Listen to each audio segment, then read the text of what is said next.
La bibliothèque des heures oubliées. Avant de commencer, installe-toi et imagine que cette histoire pourrait être la tienne.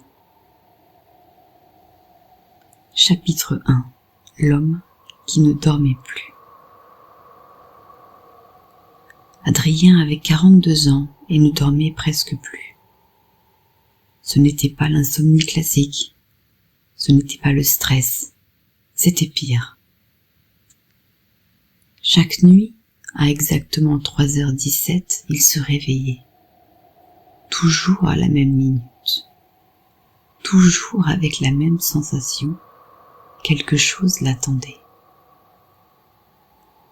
Au début, il avait cru à une coïncidence. Puis il avait commencé à vérifier l'heure. 3h17. Chaque nuit. Et le plus étrange, il avait l'impression qu'avant de se réveiller, il était ailleurs. Chapitre 2. Le bruit.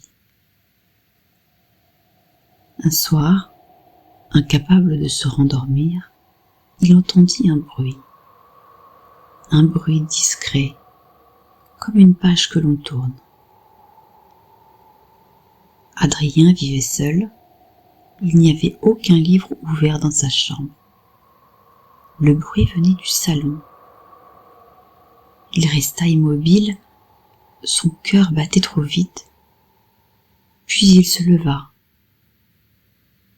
Dans le salon, la fenêtre était fermée, la porte aussi.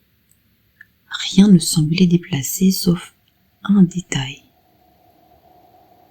Sur la table basse, il y avait un livre.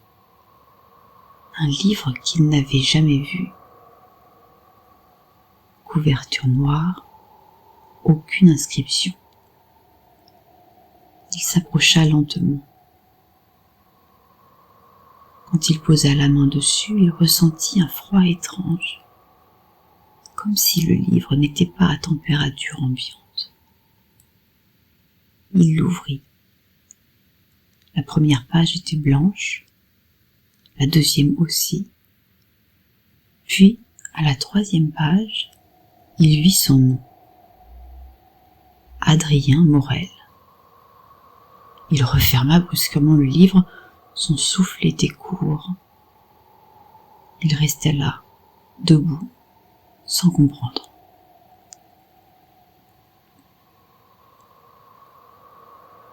Chapitre 3. L'heure suivante.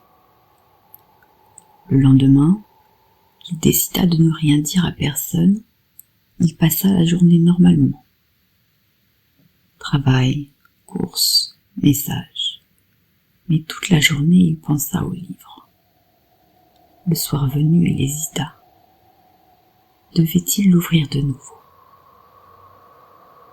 À 3h17, il se réveilla. Le livre était sur sa table de nuit. Il était certain de l'avoir laissé au salon. Ses mains tremblèrent lorsqu'il l'ouvrit. Cette fois, les pages n'étaient plus blanches. Il lut. 3h18, Adrien se lève. 3h19, il hésite.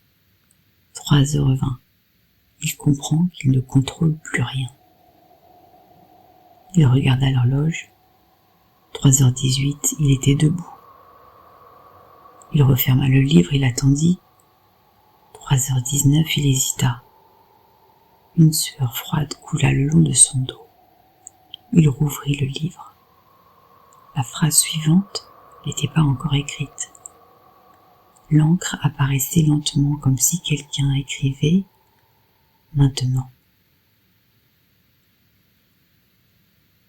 Chapitre 4. La règle.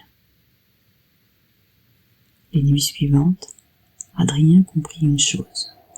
Le livre ne prédisait pas l'avenir. Il écrivait ce qui allait arriver dans l'heure suivante. 1 heure, 60 minutes, pas plus. Il tenta de déjouer ce qui était écrit. Quand le livre disait 3h25, Il regarde par la fenêtre, il ferma les yeux et resta immobile. Mais à 3h25, il ouvrit les yeux malgré lui et regarda la fenêtre, comme si son corps obéissait à autre chose. Le livre ne contrôlait pas ses pensées, mais il contrôlait ses actions. Et chaque nuit, l'histoire allait un peu plus loin.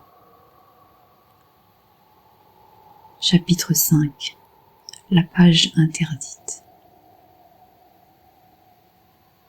Une nuit, il décida de tourner les pages, au-delà de l'heure. Les pages suivantes étaient collées, soudées, sauf une, tout au fond. Une seule page était accessible. Il la tourna et il lut 3h17. Adrien comprend enfin où il est vraiment. Il releva la tête. Il n'était plus dans sa chambre, il était dans une pièce immense.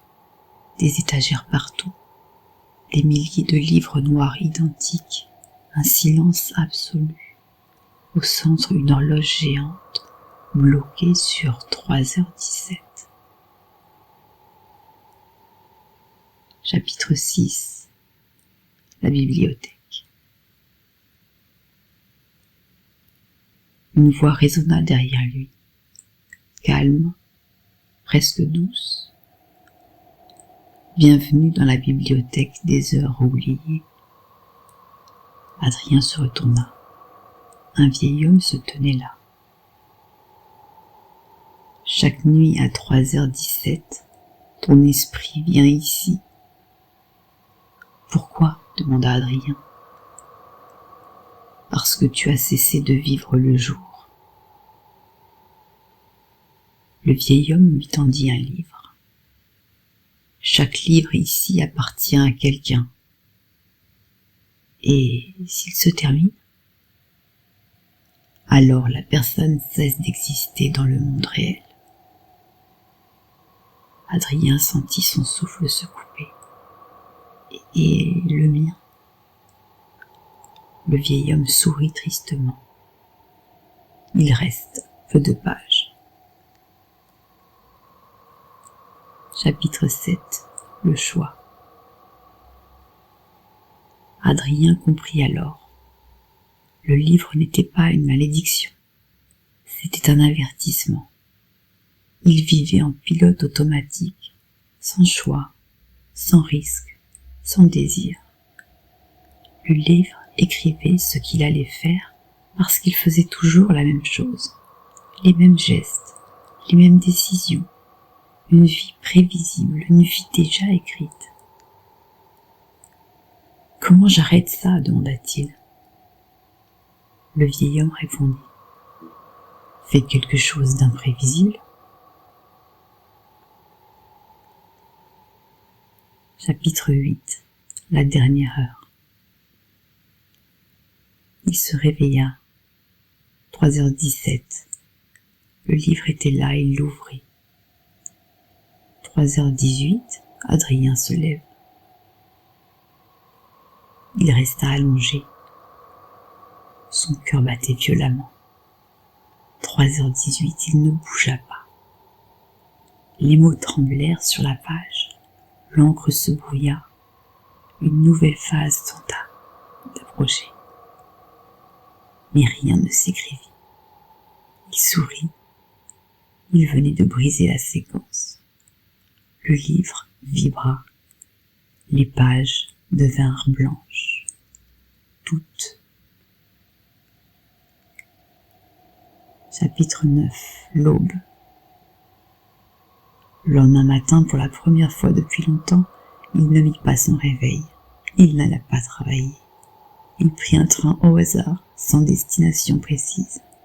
Il parla à une inconnue dans le wagon, il rit. Il décida. Et cette nuit-là, il ne se réveilla pas à 3h17. Épilogue.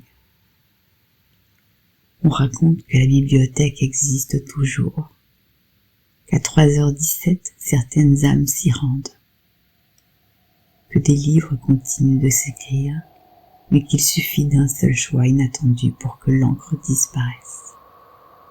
Alors ce soir, si tu te réveilles à 3h17, regarde autour de toi et demande-toi, est-ce que ta vie est en train de s'écrire toute seule ou est-ce que tu tiens la plume ?